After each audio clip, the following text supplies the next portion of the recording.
thank you. Thank you so much for coming and showing up tonight and letting me talk about my absolute favorite topic, which is self-compassion.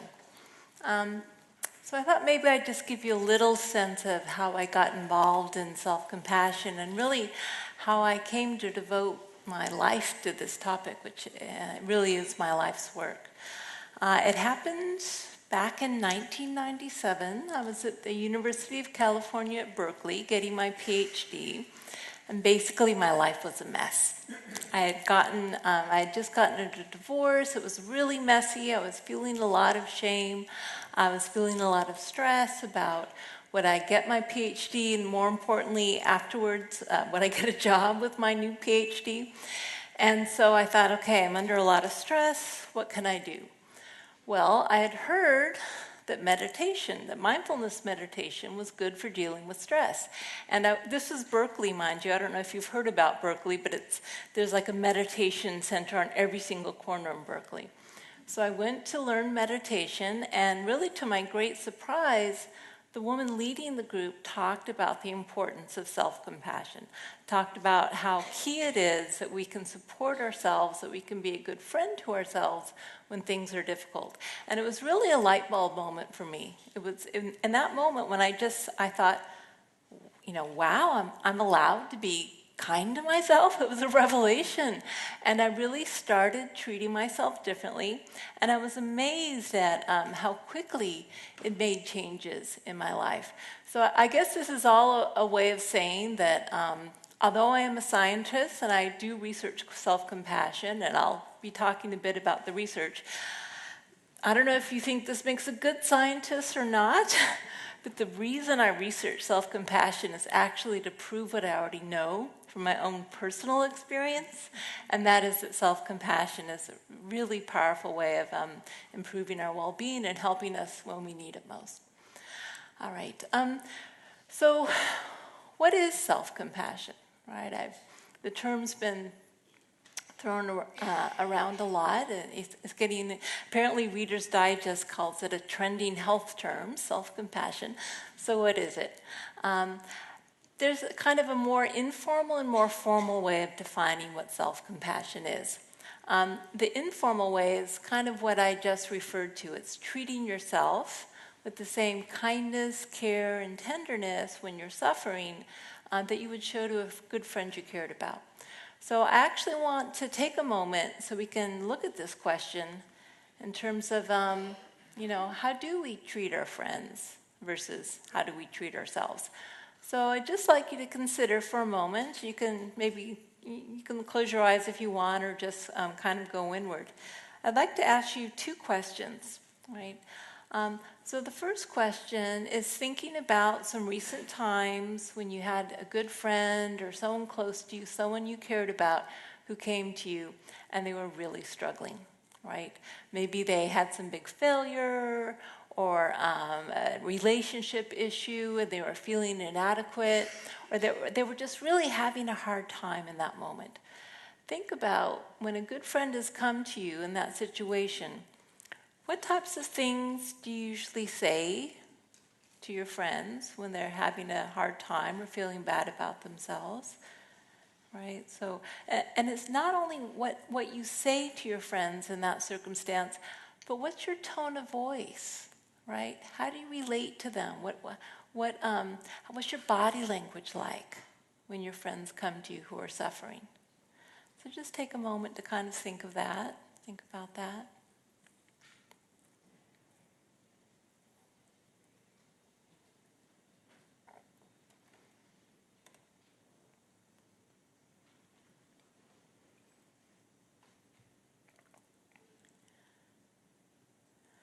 Okay, and then of course the second question is, think about some recent times when you yourself were really struggling.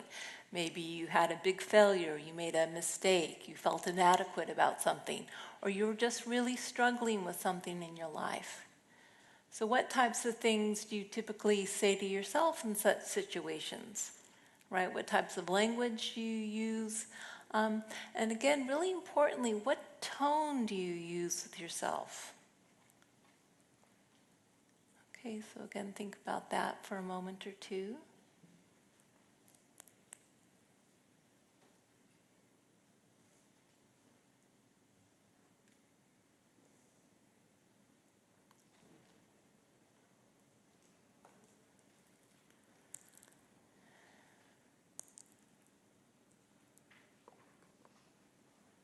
And then what I'd invite you to do, I mean, you can actually go home and you can do this as a whole writing exercise, but hopefully you got a sense of it.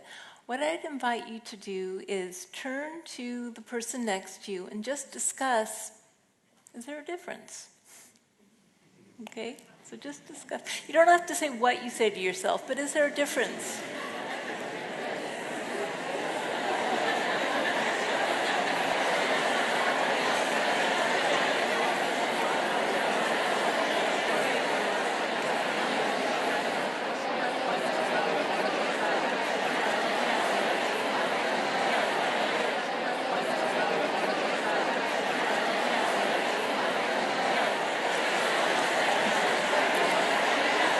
Okay, winding it down. So I forgot my bells. I usually have bells that are brilliant for stopping people, but yeah, I have a feeling you guys could have gone all night. Obviously, a lot of energy around that. Yeah, so I'm sure that what most of you noticed is you tended to be much kinder, warmer, more supportive, more understanding to your friends, the people you cared about, than to ourselves, right? So really, in some ways, what self-compassion is, quite simply, is treating ourselves, again, with the same quality of warmth, care, concern, especially when we're struggling, that we show to the people we care about. Okay. There's also a slightly more formal definition of self-compassion. And actually, when I decided I wanted to do research on self-compassion because it had really transformed my life. And at that point, no one had really looked at it from an academic standpoint, from a scientific standpoint. And so really where I started was thinking about what went into compassion for others. Because at least from my point of view, the feeling of compassion is the same when we experience it for self or for others. It's just that we experience it much more often for others than ourselves. So let's say, let's think about what goes into the experience of compassion for others. Let's say you're walking down the street and there's this woman by the side of the road. Okay, some days you may not experience compassion for her for a variety of reasons, and some days you might actually feel that. So if you do experience compassion for her, let's say you're walking down the street texting, and for whatever reason you experience compassion for her, what's the first thing that actually has to happen in order for you to feel compassion for her? Just call it out. You need to see her, right? If you're busy with your text and you just don't even see her, you can't have compassion. But it's more than just seeing her. I mean, maybe you see her enough, like not to bump into her, right, as you're doing your text. But you need to see something about her in order to experience compassion. Yeah, she's suffering, right? So you have to stop to notice, wow, she's having a really hard time. And let's face it, we often don't want to see that, do we? We'd rather just not think about it because it's kind of hard to take in. But for whatever reason, some days we look at her and think, she's really struggling. It must be hard. You know, is she getting the mental health services she needs, etc.? And then there's, you might see that she's suffering, but let's say on a particular day, maybe you feel kind of judgmental, or maybe this isn't you, but some people might feel, bum, get her off the street, right? That's not compassion. So what is it that makes it compassion toward the woman?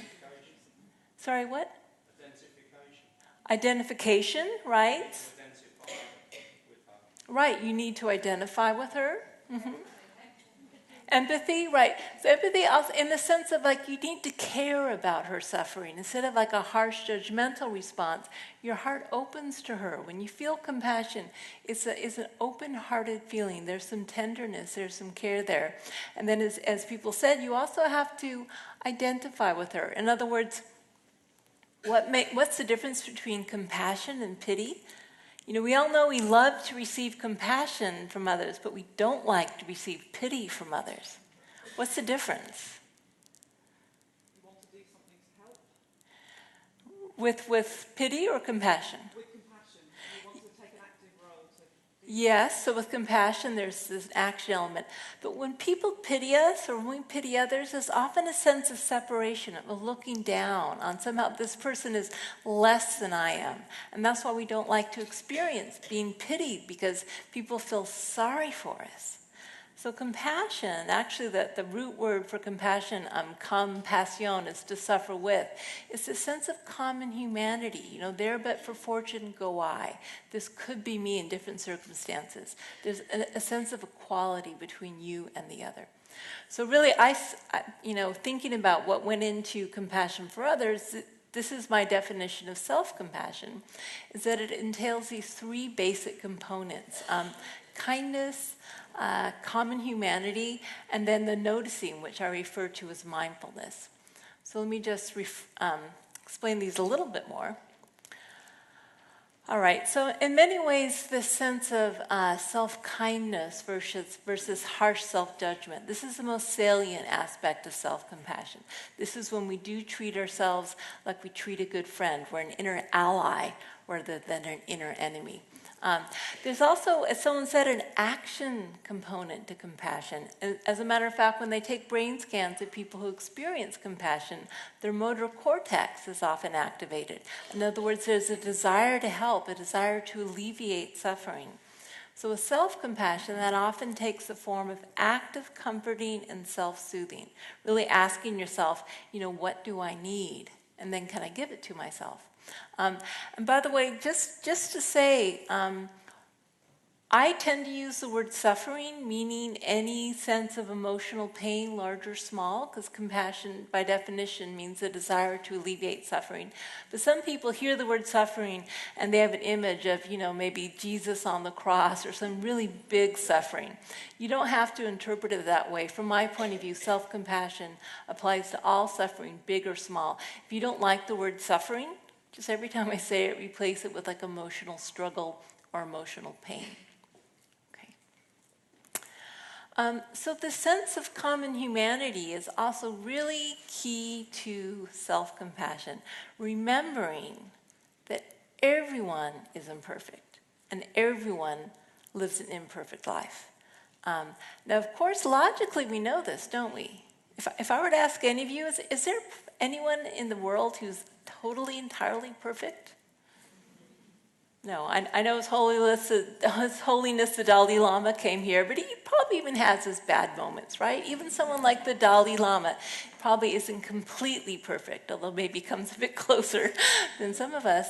And does anyone lead a perfect life? Well, of course not, because at the very least, we get old and we die and we lose the people we love.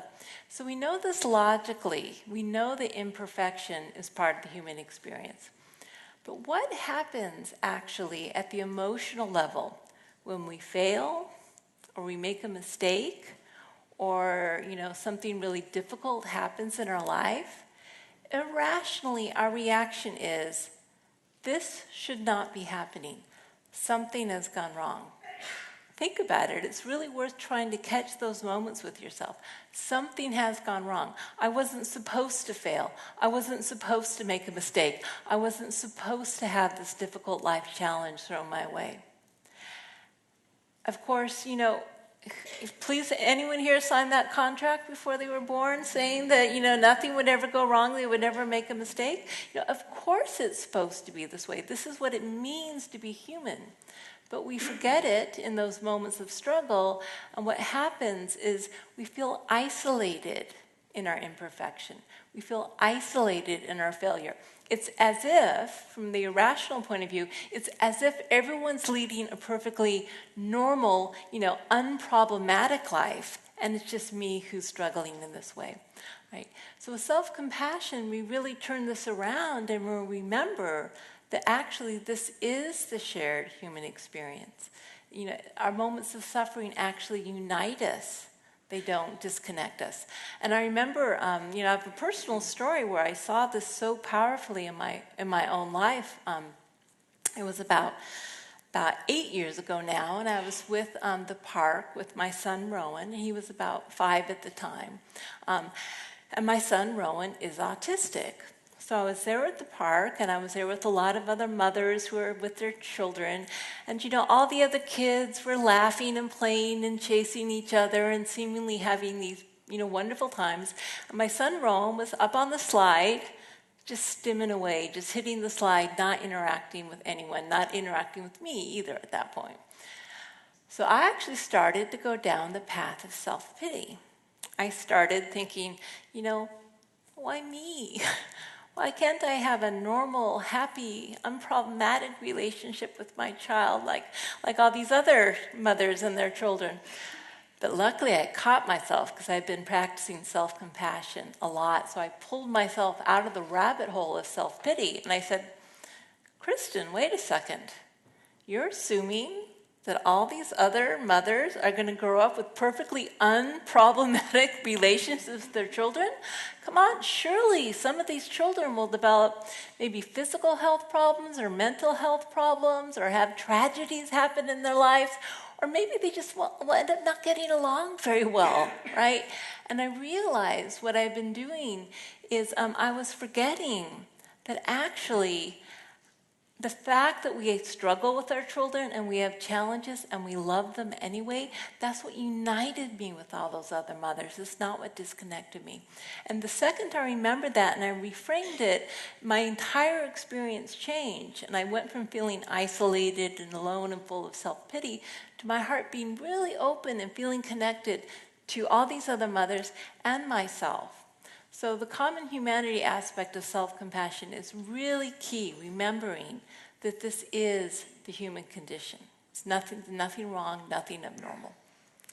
All right. And then finally, the last aspect of self-compassion is mindfulness. So there's been a lot of talk about mindfulness, and I know you've had talks here with this group.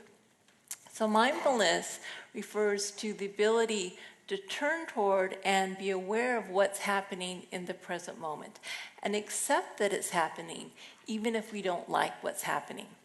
So in order to have self-compassion, we have to be mindful of those moments when we're suffering, right? So we need to be able to step outside of ourselves and really relate to ourselves.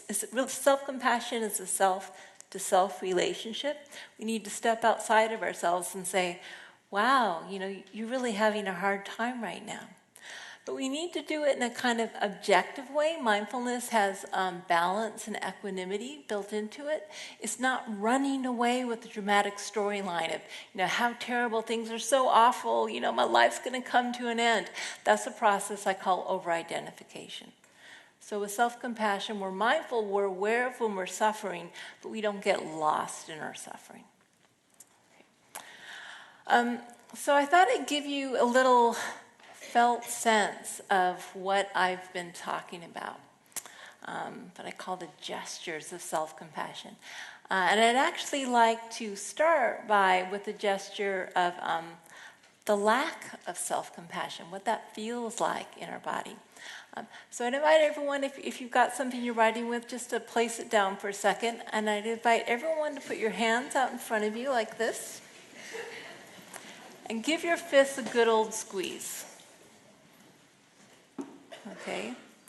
And you aren't allowed to unsqueeze them till I tell you so. Okay?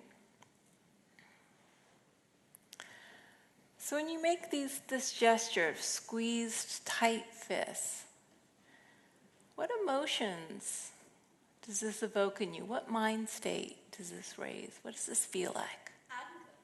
Anger, anxiety, fighting. Uncomfortable, right, uncomfortable. This is our typical mind state we go around in when we are full of self-criticism, right, and feelings of isolation. We're like beating ourselves up, okay? Doesn't feel good.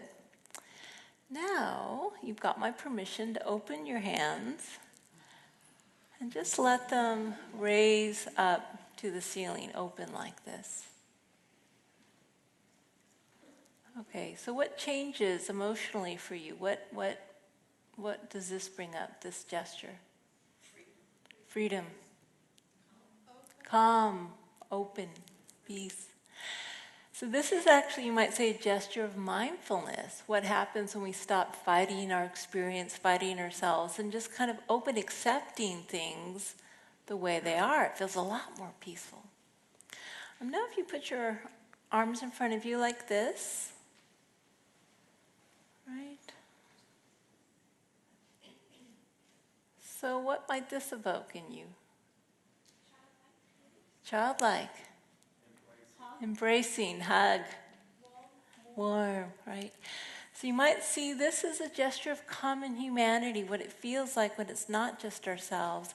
We actually embrace others in our experience. It feels pretty good. And then finally, I'd invite you to put one hand over the other, like this. And place both hands over the center of your heart. Just take a moment to really feel that. Notice the warmth of your hands, the gentle touch of your fingers on your body. You may even be able to notice the beating of your heart underneath your hands.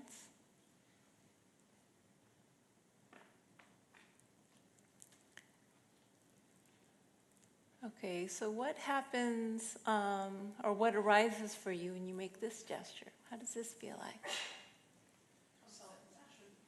So self-compassion, yeah, soft, peace, grounded, safe, right. So this is what the emotional warmth of self-kindness gives us.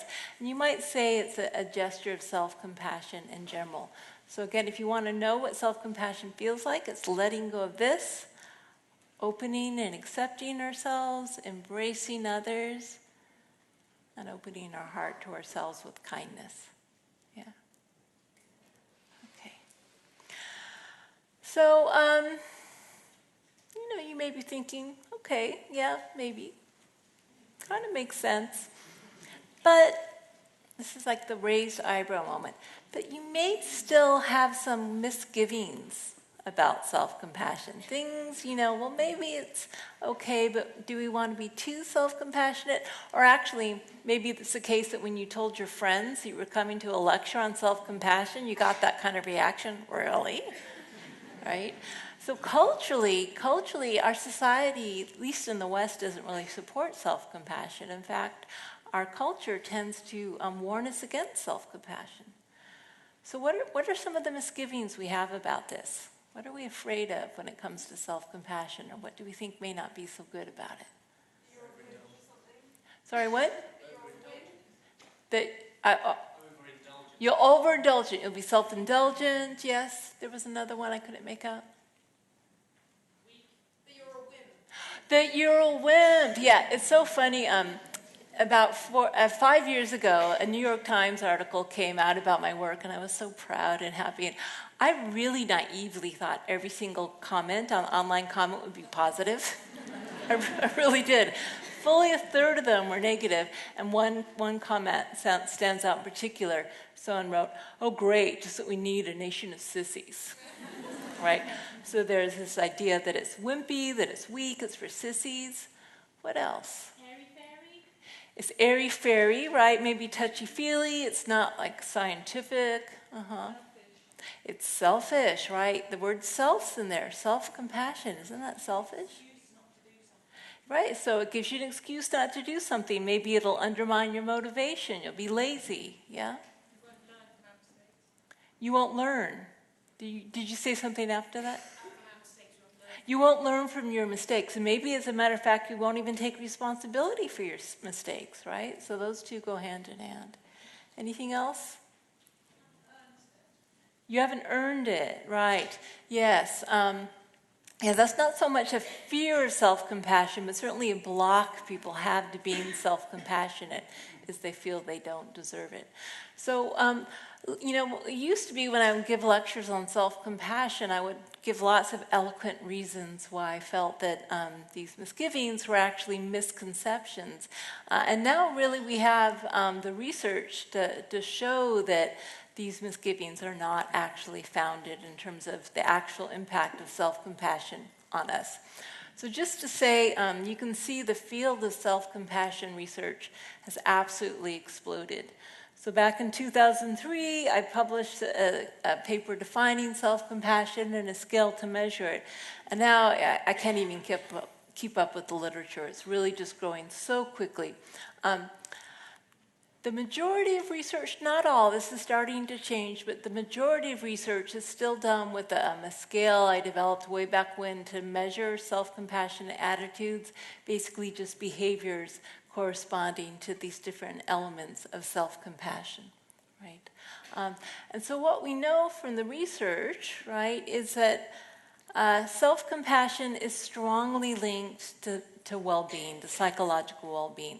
So we know that the more self-compassionate people are, or we're doing more and more studies where we're helping people learn how to be more self-compassionate or putting them in a self-compassionate frame of mind, what we know is it's linked to less anxiety, depression, less stress, less maladaptive perfectionism, shame, less body dissatisfaction, fewer eating disorders, right? So it seems to be really linked to lower negative mind states. And it's actually equally strongly linked, which is kind of a little bit unusual, to positive states of mind. So we know that the more self-compassionate people are, the happier they are, the more satisfied with their lives, the more grateful they are, the more optimistic they are, the more able they are to appreciate their bodies, okay? So really, I see this as one of the wonderful kind of alchemic powers of self-compassion, is that it simultaneously reduces the negative and enhances the positive.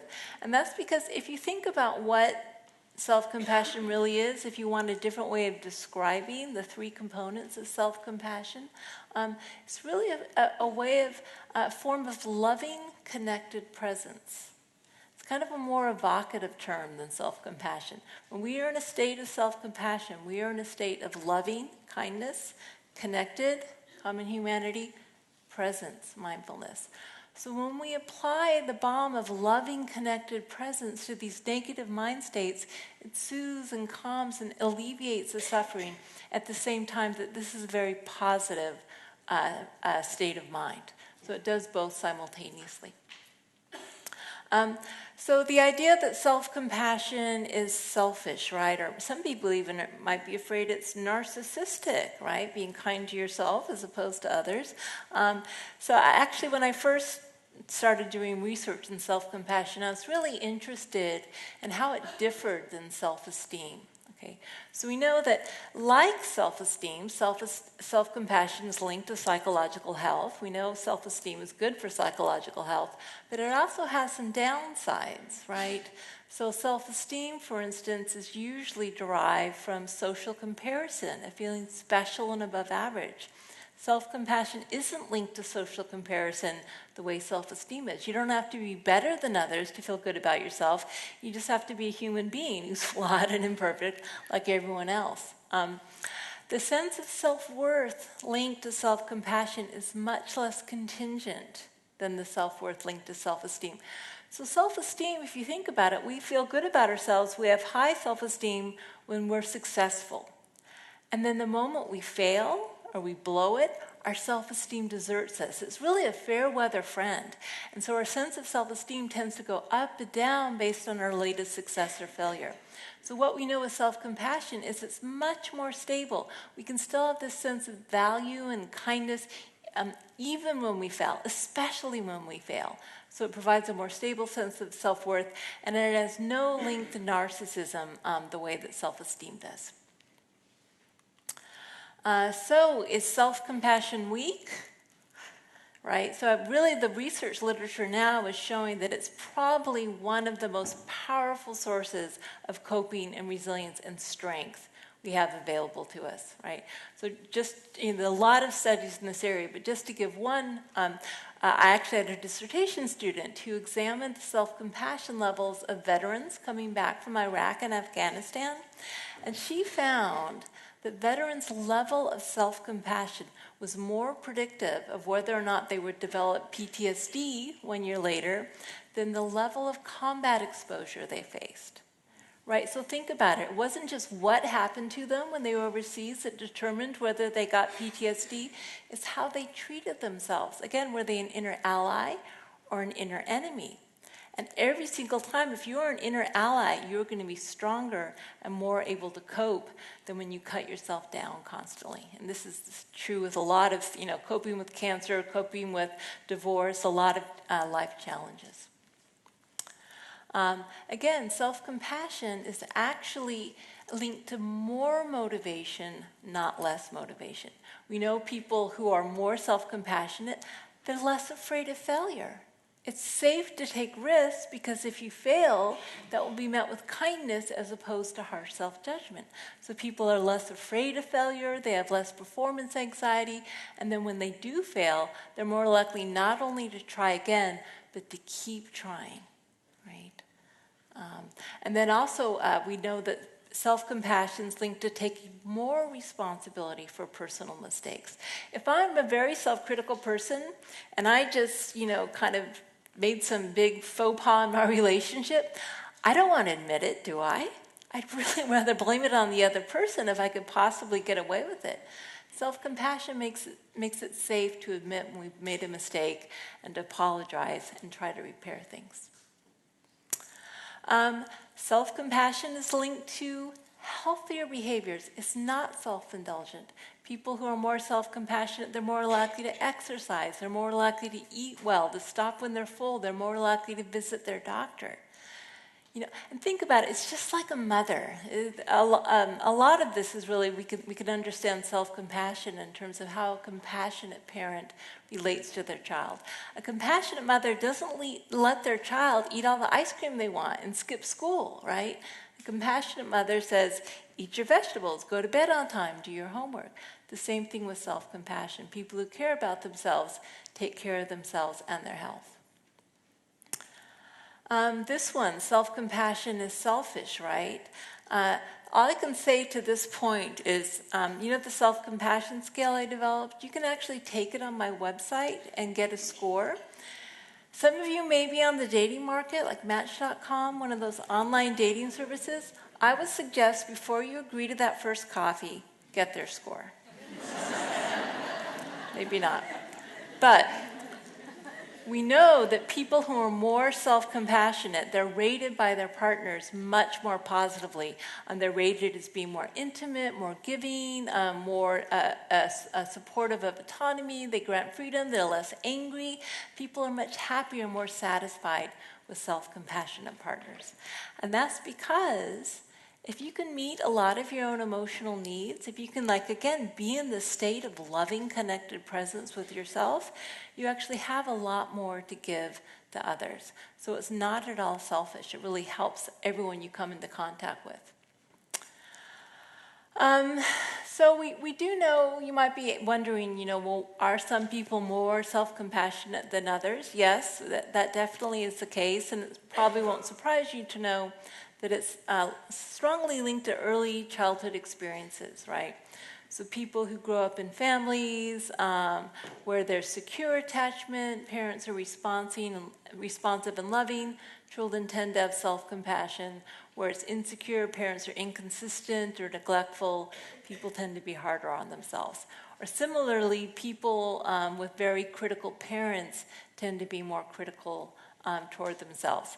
And the group that struggles the most with self-compassion are people with abuse histories, because the people who are supposed to model for us what it means to care for us when we're struggling actually model just the reverse. The good news is that the research shows that people who are helped to be self-compassionate, who do have traumatic early family histories, it's one of the most powerful ways that people can, one way you can think about what we're doing with self-compassion is we're reparenting ourselves. We're treating ourselves with that same kindness, warmth, care that we should have gotten from our parents. So for those people who didn't have that from their parents, they can actually give that to themselves. Can self-compassion be taught? Yes. The answer is yes. And as a matter of fact, one of the things that I've been spending a lot of time on is working on developing a program with my colleague Chris Germer at Harvard called the Mindful Self-Compassion Program. And there are actually several teachers in London who teach this program, if any of you are interested. So the Mindful Self-Compassion Program is an 8-week workshop where we meet for 2.5 hours once a week for 8 weeks. It does involve some meditation, but a lot of more informal practices to learn how to be more self-compassionate in your daily life. And just very quickly, I'm going to show you some results, some research results we did at the program. We compared people who took the program to a control group. People in blue are people who took the program. You can see we got massive increases in self-compassion, mindfulness, compassion for others, life satisfaction, and reductions in depression, anxiety, stress, and the tendency to avoid emotions. But what I'm really excited about is what we found. If we followed people up for a year, all gains were maintained. Every single variable we looked at, all gains were maintained. So it really is possible to develop a new habit of relating to yourself, right?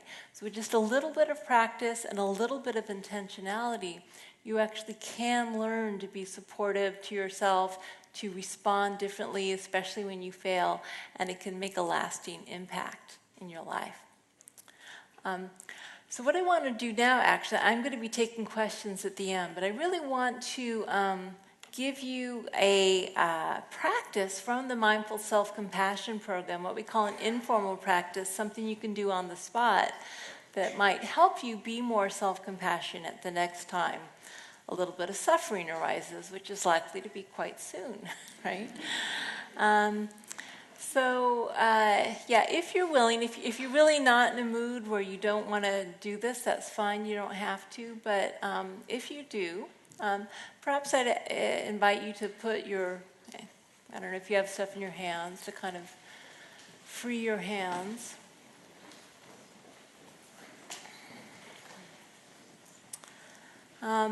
And I'm actually going to teach this more as a mini meditation, although in fact the practice is designed to be used on the spot anytime you need it. Okay? But if you feel comfortable, you may want to close your eyes, partly just to help you go inside of yourself, and also you don't have to worry about people looking at you as we do this practice.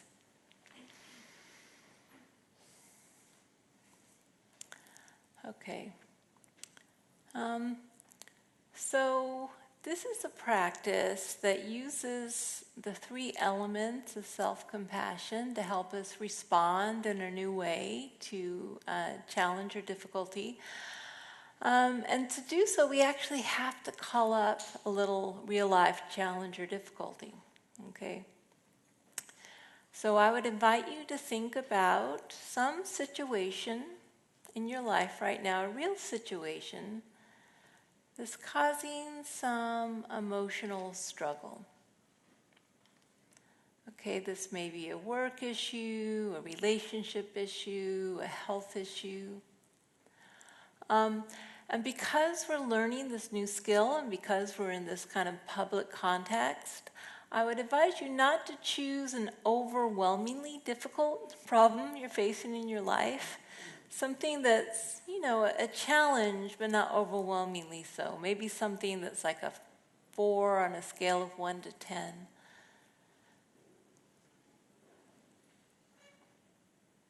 Okay, so taking the time to interview a few candidates for the job, and just hiring one that feels right to work with now. Again, we don't want to jump into the deep end of the pool. So challenging, but not overwhelmingly difficult.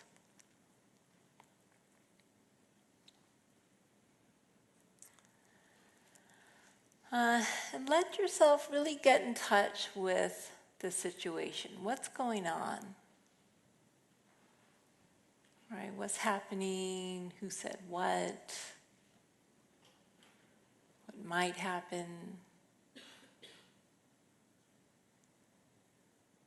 So allow yourself to make the situation present right now.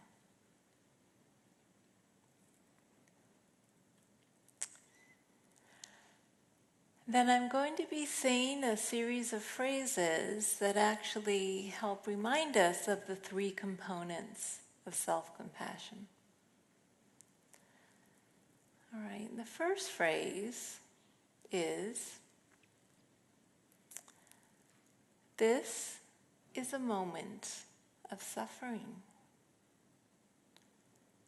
Okay, what we're doing is we're using mindfulness to turn toward and acknowledge, to validate. This is a moment of suffering. And this language may not work so well for you, so you may want to try different language. Something like, this is really hard. Or I'm struggling right now.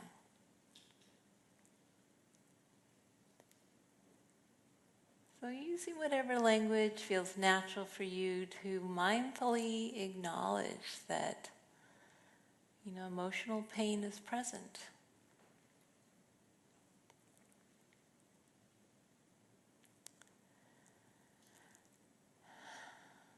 And the second phrase is, suffering is a part of life. Okay, we're reminding ourselves of our common humanity. This is part of what it means to live a human life.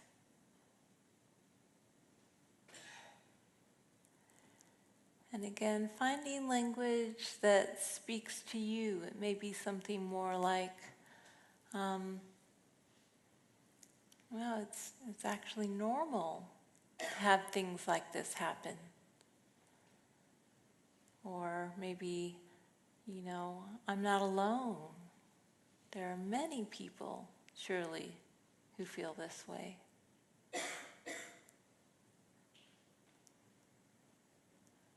Using any language that really helps you remember that this is part of what it means to be human.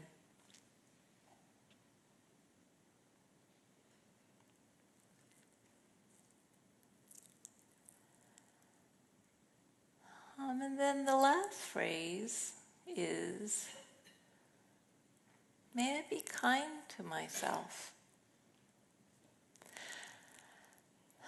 And maybe even more than language, I'd actually invite you to maybe put your hands on your heart the way we did when we did the gestures, or some other gesture, holding your own hand, putting your hands on your body in some way that feels supportive and caring. Right, allowing your hands to kind of express the way you might to a friend, express the fact that you care.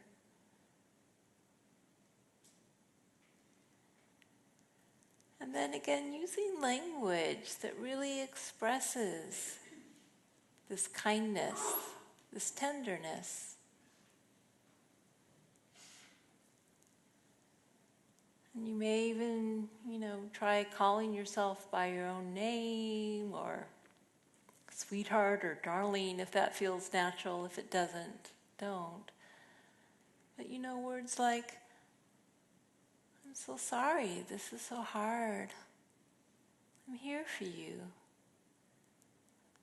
Right? What can I do to help?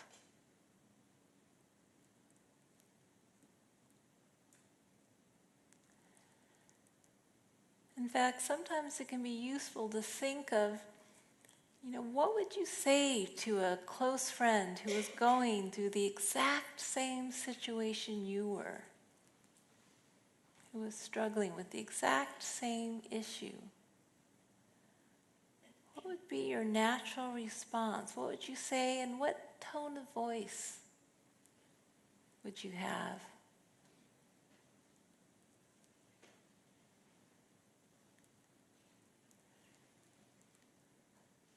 And then seeing if you can say something similar to yourself.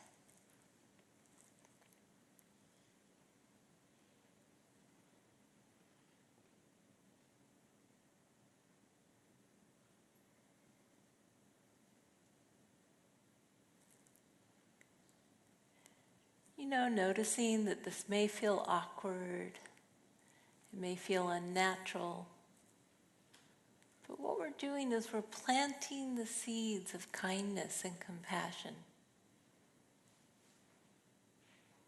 and seeing what arises.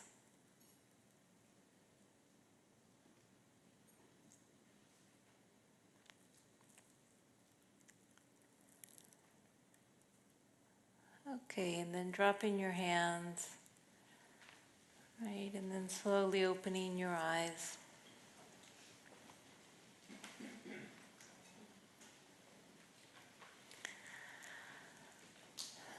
So that's a self-compassion break. That's just one of a variety of practices you can do. You can start to form the habit when you're struggling, you make a big mistake, you're feeling bad about yourself. To form the habit of relating to yourself in a kinder, more supportive and connective way. And it can really make a huge difference in your life. Okay. Not quite done, but I'll take it anyway. So I just want to bring up one more topic, and then I'm going to open it up to general questions. And that's this question here. Can one even be compassionate to others if one isn't first compassionate to oneself? Yes? Not for very long? Yes. So both of those are kind of true. I mean, it's, like some people say that you have to be self-compassionate before you can be compassionate to others. Actually, it doesn't seem to be the case, right? I've actually been doing some research on this topic. I've also developed a compassion for others scale to see how closely they're linked. And they're linked only weakly. Right? So in other words, the degree to which you're compassionate to yourself and others, they're kind of related, but it's not a very strong relationship. Among college undergraduates, there's absolutely no relationship. And it's always in the direction of being more compassionate to others than oneself. So what I'm finding in my research is about 76% of people are significantly more compassionate to others than they are to themselves. Only about 16% say they're equally compassionate to self and others, and only about 6% are kinder to themselves. I don't know what's going on with them. They're so rare, I haven't really investigated them much, but it's actually quite unusual. Okay, and the reason this is important to know is because it's actually our levels of self-compassion, not compassion for others, that predicts mental well-being. So in terms of how depressed or anxious we are, and how happy we are, how satisfied with our lives, it seems that not that compassion for others isn't important, but self-compassion is even more powerfully important for our well-being, including our levels of personal distress when we're dealing with the suffering of others. Okay, let me just explain this a little bit more. So what is compassion? Compassion is feeling the suffering of others. When we feel compassion for another, when you look at someone, for instance, that their finger gets slammed in a door, you actually literally feel their pain.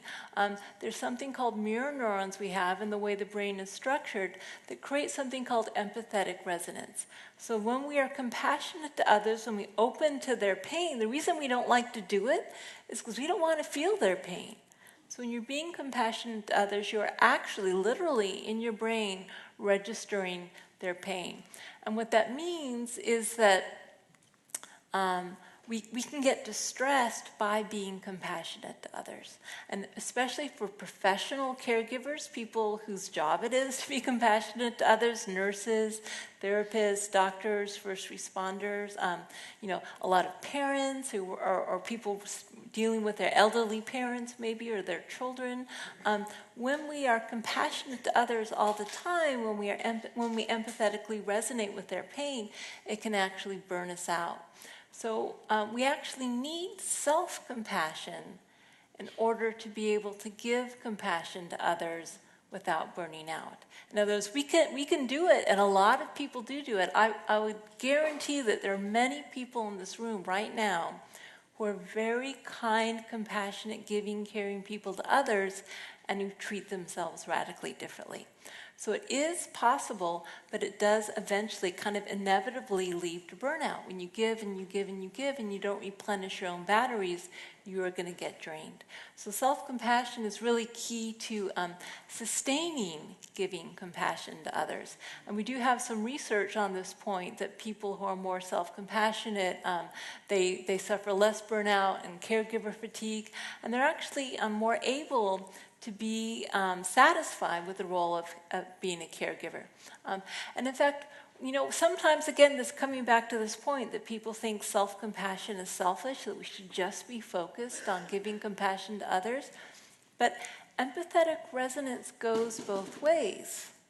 So we feel the emotions and suffering of others, but other people feel our emotions and whether or not we're suffering. So if your mind is full of self-criticism, agitation, frustration, I'm not good enough, I'm insecure, every single person we come in contact with is empathetically resonating with our negative mind state.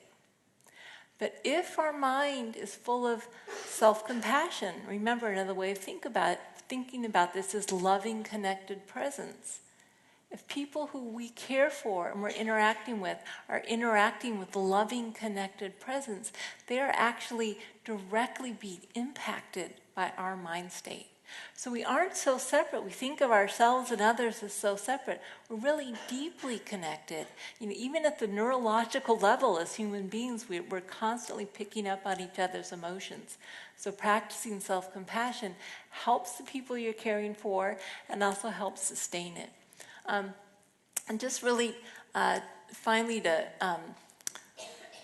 just, again, going back to my personal story, so I told you my son Rowan is autistic, and really dealing with his autism was the time when I just knew that this stuff worked, and it made such a difference. So when he was young, he used to have these terrible tantrums, really horrific tantrums. He had a lot of sensory sensitivity, and something might trigger him and set him off. So I'll give you one story, actually. I remember once I was on a plane to England. Rowan's grandparents are English, so we were on the transatlantic flight from Austin to London, actually. And I have no idea what set him off. It was just about that time when they were lowering the lights and everyone's like, okay, I can finally get some sleep. And he just lost it, right? So he was about this age, this big at the time, about a 5-year-old. So he's like screaming and flailing and screaming at the top of his lungs. And I'm like, what to do? I was totally overwhelmed with stress. I had no idea how I was going to cope with the situation. I had very few options. The windows were closed. God damn it, that wasn't an option. Okay, so what am I going to do? What am I going to do?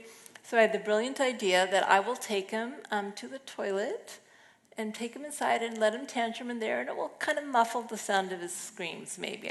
What other options did I have? So I take him to the toilet down the aisle, kicking, screaming, flailing. And I get outside the toilet, which is, of course, occupied.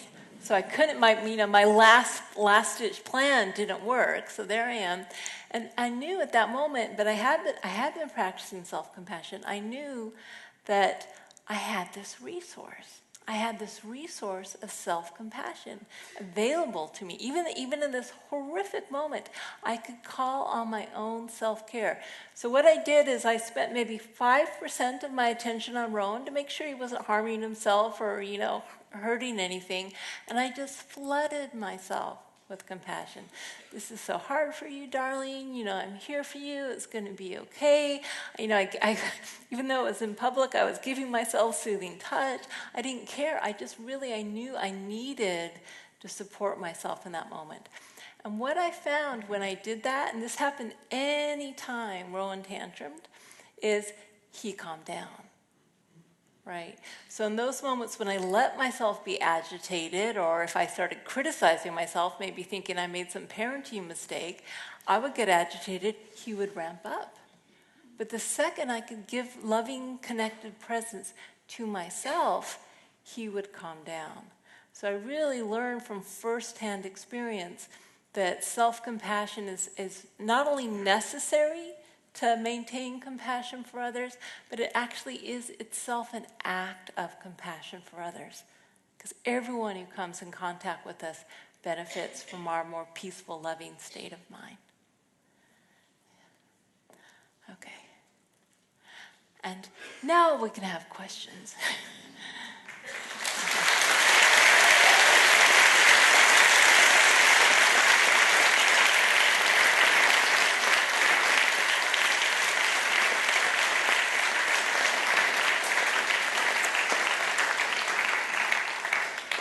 Kristin, thank you so much. That was absolutely incredible.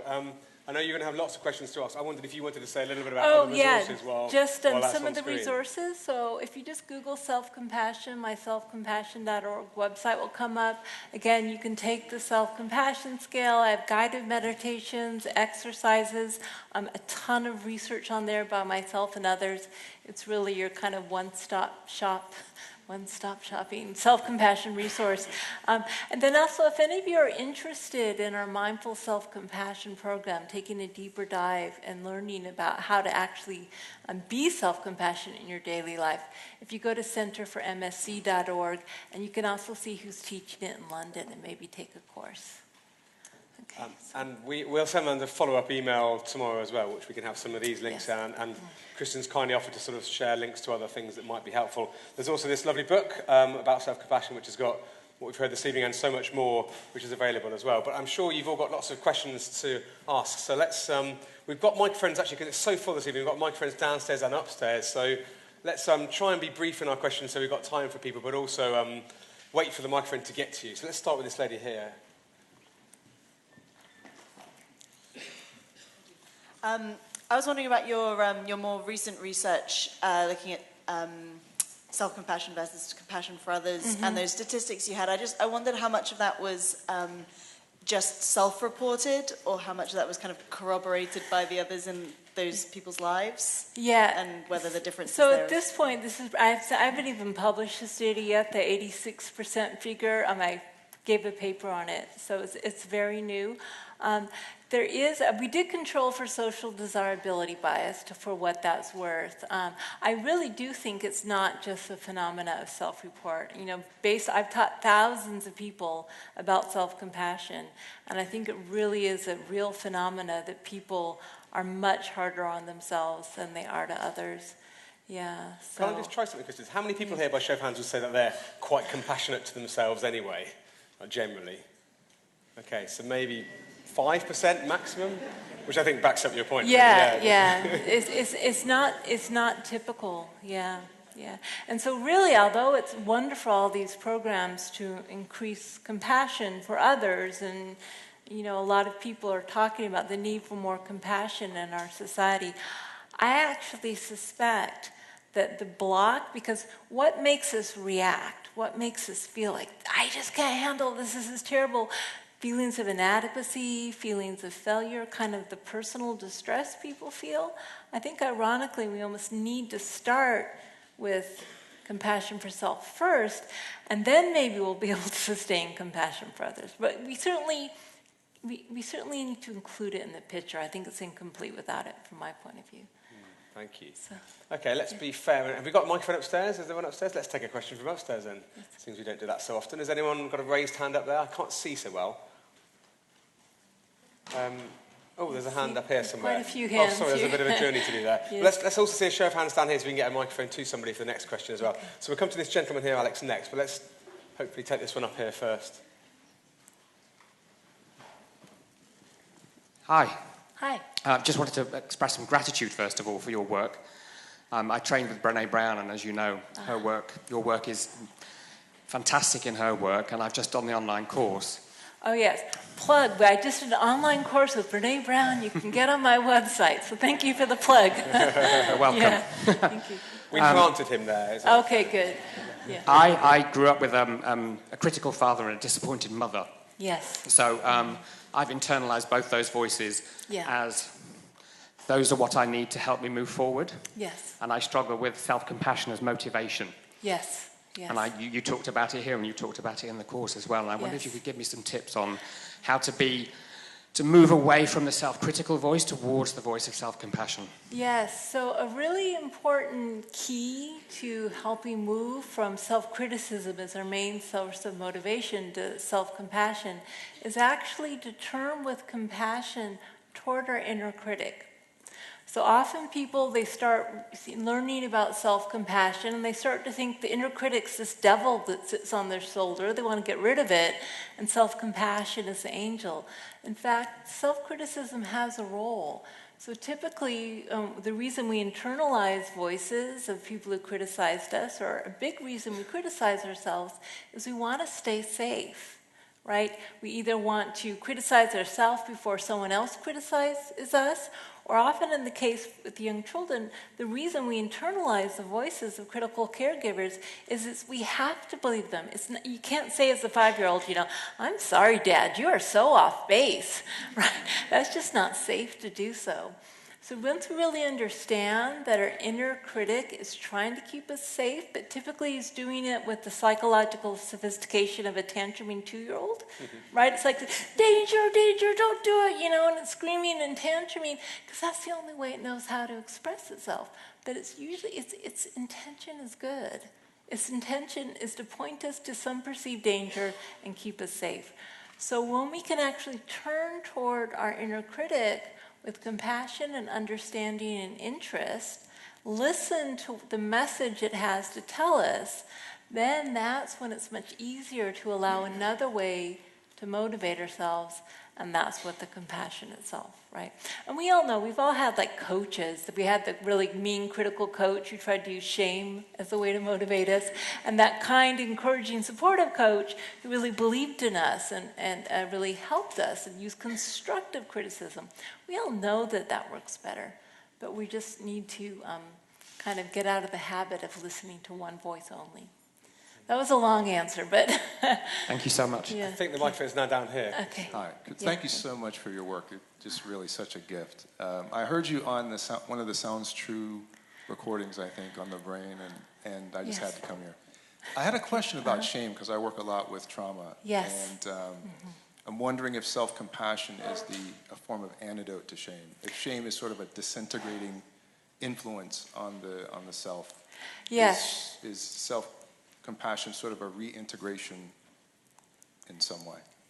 Beautifully put. I think you can, clearly you've thought about it. I think absolutely. If self-compassion is nothing, it's an antidote to shame, right? So if we think of the 3 negative components of self-compassion, the things that get in the way, it's self-criticism. With shame, we know there's this negative core belief. I'm bad, I'm inadequate, I'm unlovable.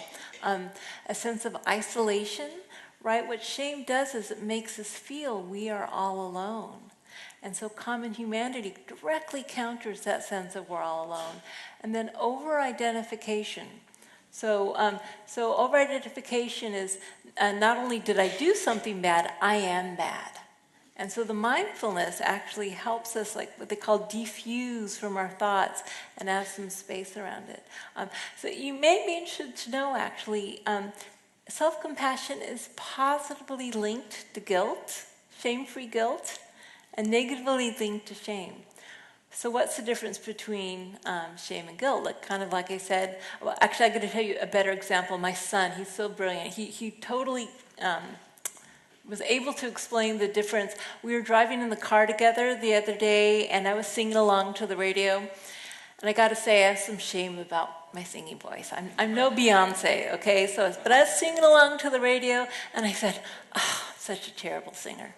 And my son said, "You weren't a terrible singer, Mommy. You just sing terribly." So that's the difference, right? So with self-compassion, we could acknowledge that we sing terribly, but it doesn't mean that we are somehow a bad person. Yeah, so and that thing about the dissolving sense of self, right? So like shame eradicates, and one way it really highlights the sense of self, where it's very self-focused, the state of shame, but it also kind of eradicates the sense of self. Sometimes people can't even find their bodies when they're experiencing intense shame. So self-compassion kind of is this healthy sense of self that you can actually rely on. Yeah. Did you say self-compassion is related to more to guilt than shame? Is that what you're saying? Self-compassion is positively linked to guilt, but they have a Got way of measuring guilt where they take the shame piece out of it. So it's actually linked to the disposition to apologize, for instance. People who are more self-compassion are more likely to say, I did it, I messed up, I'm so sorry, how can I repair the situation? Because guilt can be healthy, as long as it's not neurotic. It's like, I'm not bad, I just did something that was disagreeable. And it actually gives you the safety to own your own misdeeds, but in a healthy way, not a debilitating way. Yeah. Very interesting. I think there were some other hands in this sort of zone while the microphone's there. Yes, lady in the green cardigan. I'm an NHS doctor and work in medical education, and I can't tell you the levels of depression, anxiety, suicidality, dropout amongst our medical students and junior doctors. Yes. This is very important work, not just for looking after them, but for helping them be caring for our patients that we serve in the future. But my question is, how can we take this beyond the individual, what we do for ourselves, and as institutions? I'm wondering if in your institution there are lessons for the leaders of institutions to make our academic institutions or our workplaces more conducive to promoting self-compassion. So I'm really interested in both two populations. Kind of my current area of research are teachers and medical residents, and I'm actually going to be doing studies in both starting this fall. So before I go into the institutional part of it, I really do think that training in self-compassion should be part of education, to be a teacher or to be a healthcare worker or to be a therapist. What I'm actually doing is I'm really interested in, can we teach self-compassion in smaller doses that don't require meditation? We actually have some research that shows that you can teach self-compassion without necessarily people having to meditate, which is good news, because although meditation is a very tried and true way of training your brain and it really works, not everyone wants to meditate. And in a place like Texas, where a lot of people have strong religious beliefs, they really don't want to meditate. So how do we, can we help people with a short, briefer training without meditation, where you just practice things like the self-compassion break instead of a meditation? Will that help reduce burnout? So I'm interested in that. And so in terms of, institutional differences, I have to say that's really at the forefront. We're still fighting for people, for workplaces, for healthcare systems to even acknowledge that self-compassion is a good thing. So we need people like you who are in the system to think about changing the mindset of how to help people encourage self-compassion. I mean, what I imagine is some sort of making it safe to make mistakes, right? Really maybe having more communication. I know there's something called Schwartz rounds. I don't know if you're aware of them in healthcare, where people talk about mistakes that happened on the ward, and it's a real exercise in common humanity. It's not just me. So things like that I think could be really effective. But I really think we need to start getting this into our medical education, because the rates of burnout are just, incredibly high. Yeah. Let's switch to the other side of the room. Alex, there's another question to the other end of that same row. Can I see another show of hands for who else is really wanting to ask a question still? Okay, we'll come to this question upstairs next. So this lady in the white top here next. Thank you. I have a gorgeous 6-year-old daughter, and already she's saying things like, I'm not very good at maths, spelling. At school, she's only just started saying this in the last 2 months. It horrifies me. Yes. What can I say or do to help her? Yes. So I wish I could say we actually just developed an adaptation of our mindful self-compassion program for teens. It's not widespread yet, so I'm not ready to say send her to this course. So it's, again, still kind of a new area. I really think the best way to teach self-compassion to others is to model it, right? So really, when you make a mistake or you're feeling bad about something, if you actually model in front of your daughter, instead of saying, oh, I'm such an idiot, I dropped that glass, really kind of talk explicitly about being kind and the need to be understanding. That's one way to do it. I also find with teens, if I'm ever talking to teens, I usually talk about the problems with self-esteem, because they're in the midst of it. They're like just gotten on that self-esteem treadmill. And they're about, am I pretty enough? Am I popular enough? Am I smart enough? And usually it doesn't take a lot of work to help teens see that self-esteem is really an unwinnable game. Because there will always be someone who's doing it better, and we're imperfect human beings, so we can't get it right all the time. That's just not the nature of how we are. And so it's almost like if you connect with the pain of the self-esteem game, which most of us lose, right? And then think about, is there another way to be? And I assume your daughter has good friendships, and so usually adolescents are really understanding how to support each other in friendships. Really, the idea of being a good friend to yourself, and just try talking about that and see what happens. So, yeah. Thank you. I think we were going to go up to this lady in the top here now. Okay. Hi. Hi. I first heard of self-compassion about 18 months ago, and I met a woman. She was doing her PhD in self-compassion with people that had diabetes. Yes. And the results were really positive. Yes. They were reducing their symptoms, and I think they were able to reduce the medication they were on. Yes. So my question is, how do you think that loving connected presence actually contributes towards that? And is there now more of a link between the mind-body connection? Yeah, so that was probably Anna Fries. She's done the most work on diabetes, including she became a mindful self-compassion teacher and taught a group of diabetes sufferers self-compassion. And not only did it reduce their distress, it stabilized their glucose levels, right? So I think, and there's also several studies showing that it helps with immune function. So if you either train people to be more self-compassionate or just measure how self-compassionate they are, put them in a stressful situation, they have healthier immune function. So it's probably something to do with, we know all sorts of biochemicals are released when we're under stress, all sorts of chemicals, cortisol, adrenaline, etc., released. Our heart rate changes when we're in a state of self-criticism, whereas we don't have, we can't exactly connect the dots yet, so I won't lie to you, but we suspect that a state of self-compassion releases oxytocin and kind of opiates, right?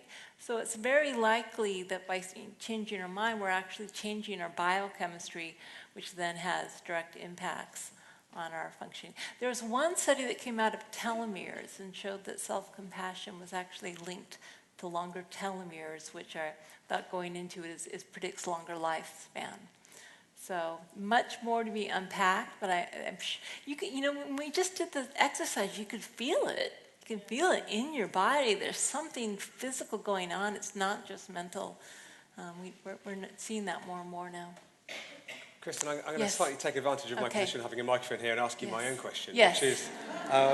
You're wrong. Normally.